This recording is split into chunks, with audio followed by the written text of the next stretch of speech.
यार ये वाला टाइम टेबल भी सही नहीं है। आज ना एक नया टाइम टेबल बनाता हूँ और फिर इसके अकॉर्डिंग पढ़ाई करूंगा। लेकिन एक सेकंड, मजा ना तुम्हें फिर भी नहीं आएगा। कुछ दिन बाद तुम इसे भी फॉलो नहीं कर पाओगे और फिर से एक दूसरा टाइम टेबल बनाओगे। तो अगर आप उन स्टूडेंट्स में से हो जो बार बार नए नए टाइम टेबल्स बना रहा है, क्लास में टॉप करने के लिए नए नए प्लान्स बना रहा है, लेकिन आपकी ये प्लानिंग ज्यादा दिनों तक टिकती ही नहीं है और फिर से आप एक नया टाइम टेबल बनाते हो और फिर उस पर भी आप नहीं टिक पाते हो। इसके पीछे का रीजन पता है क्या है? इसके 5 मेन रीजंस हैं, जिनकी वजह से आपका टाइम टेबल हमेशा कचरे के डिब्बे में मिलता है। अगर आपने इन्हें ठीक कर लिया तो फिर आप एक ही टाइम टेबल फॉलो करके टॉप करोगे, ये लिख के रख लेना। तो वो 5 रीजन है: पढ़ाई में इंटरेस्ट ना होना, पढ़ाई में फोकस ना कर पाना, डिस्ट्रैक्ट होना, पढ़ा हुआ याद न रहना, एंड नंबर 5 डीमोटिवेट होना। देखिए, अगर आपके पास इनका सॉल्यूशन है ना, तो फिर आपको कोई भी नहीं रोक सकता। और इन 5 पॉइंट्स को आज हम एक ही वीडियो में अच्छे से कवर करने वाले हैं, तो ध्यान से सुनना। तो चलिए फिर एक एक करके इन 5 प्रॉब्लम्स का सॉल्यूशन निकालते हैं। नंबर 1, पढ़ाई में इंटरेस्ट कैसे लाएं। देखिए, किसी भी चीज में इंटरेस्ट लाने का एक सीधा सा फंडा है, बर्निंग डिजायर। यानी कि आप वो काम क्यों करना चाहते हो, उस काम को करने के पीछे की वजह क्या है। यार सिंपल सी बात है, हम सब पढ़ाई करते हैं नॉलेज के लिए, ताकि उसके द्वारा हम एक अच्छी जॉब ले सके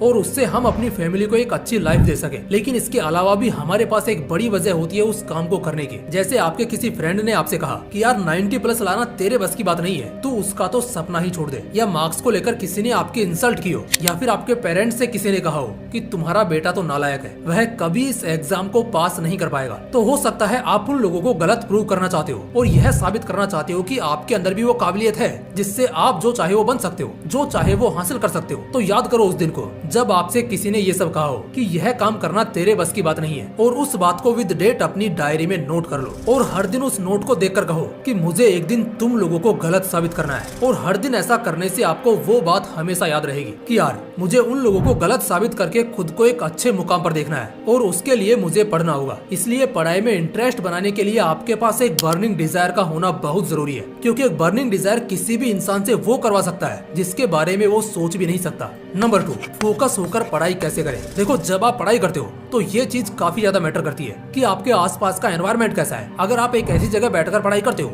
जहां आपके पास डिस्ट्रैक्शन की सारी चीज रखी हो, लाइक स्मार्टफोन, टीवी या फिर कुछ और, तो ये सब चीजें ना आपको कभी भी फोकस होकर पढ़ाई नहीं करने देगी। अपनी टेबल पर बहुत सारी किताबें रखना, यह भी डिस्ट्रैक्शन का ही एक एग्जाम्पल है, क्योंकि जब आपकी टेबल पर बहुत सारी किताबें रखी होंगी तब आप किसी एक बुक को फोकस होकर पढ़ ही नहीं पाओगे। कभी ये बुक पढ़ोगे तो कभी दूसरी बुक, और इस तरह से आप किसी भी एक चीज पर फोकस नहीं कर पाओगे। इसके लिए आपको क्या करना है, जब भी आप पढ़ने के लिए बैठो आपको एक ऐसी जगह चूज करनी है जहाँ पर 0 डिस्ट्रैक्शन हो। वहाँ पर आपकी मैक्सिमम 2 या 3 बुक्स और पानी की बोतल के अलावा और कुछ नहीं होना चाहिए। और जब भी आप पढ़ने बैठो तो अपने मन में एक बात हमेशा रखना कि अब मुझे सिर्फ पढ़ना है। जब मेरा पढ़ाई का टास्क कंप्लीट हो जाएगा उसके बाद ही कुछ और करना है। जब आप इस तरह से पूरी तैयारी के साथ पढ़ने बैठोगे तो आपके ब्रेन को पहले ही ये पता रहेगा कि जब तक आपका स्टडी शेड्यूल पूरा नहीं होगा तब तक और किसी भी चीज पर फोकस नहीं करना है। तो इस कारण हमारा ब्रेन पूरे फोकस के साथ उस काम को फिनिश करने की सोचेगा ताकि वो फ्री हो सके, क्योंकि हमारा ब्रेन जो है ना, पढ़ाई जैसे बोरिंग काम से बचना चाहता है। नंबर 3, डिस्ट्रैक्शन से कैसे बचें।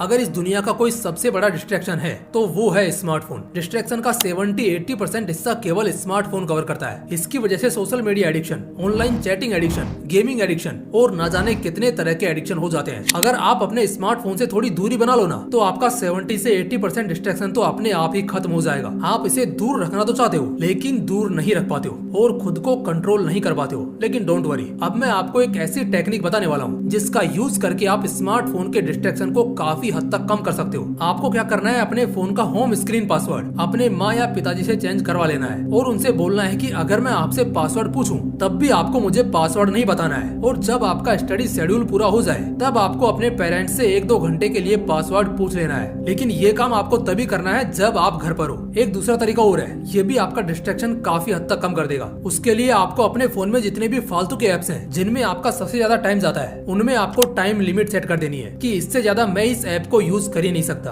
बस इतना करना है आपको। उसके बाद आपको जो भी काम करना हो या आपका जो भी डाउट हो उसे सर्च करके देख सकते हो, और आप ऑनलाइन लेक्चर देखकर या अपने दोस्तों से डिस्कस करके अपने डाउट सोल्व कर सकते हो। सच में ये बहुत पावरफुल टेक्निक है। इसमें से जो फर्स्ट वाली टेक्निक है उसका यूज करके जेम्स क्लियर ने अपनी फेमस बुक एटॉमिक हैबिट को लिखा था। उसने अपने असिस्टेंट को बोला कि मेरे जितने भी सोशल मीडिया अकाउंट है उन सबके पासवर्ड चेंज कर दो और मुझे फ्राइडे तक मत बताना। तो कुछ इस तरह से आप भी अपने डिस्ट्रैक्शन को कम कम कर सकते हैं। जब स्मार्टफोन का पासवर्ड आपको पता ही नहीं होगा तो आप चाह कर भी उसे यूज नहीं कर पाओगे, और ऐसा रोजाना करने से धीरे धीरे आपका स्मार्टफोन का एडिक्शन भी खत्म हो जाएगा। नंबर 4, पढ़ा हुआ याद कैसे रखें। ये पॉइंट ना सबसे ज्यादा इंपॉर्टेंट है, क्योंकि आप चाहे जितना भी पढ़ लो, कितना भी फोकस होकर पढ़ाई कर लो, लेकिन अगर वह आपको याद ही नहीं रहेगा तो उस पढ़ाई का कोई मतलब ही नहीं निकलेगा। आपके द्वारा की गई उस मेहनत का कोई सेंस नहीं निकलेगा। पढ़ा हुआ याद करने के लिए बहुत सारी टेक्निक्स है, लेकिन मैं जो यूज करता हूँ वो है राइटिंग टेक्निक। आपने जो भी पढ़ा है, पढ़ने के 30 से 40 मिनट बाद उसे की पॉइंट्स के रूप में लिखो, और जो लिखने के बाद भी आपको याद नहीं आ रहा है ना, तो आपको उसे दोबारा से पढ़ना है। इसके बाद फिर से जो दोबारा आपने पढ़ा है सिर्फ उसे लिखना है। इससे वो चीज आपके लॉन्ग टर्म मेमोरी में सेव हो जाएगी। अब आप उसे लंबे समय तक आसानी से याद भी रख पाओगे।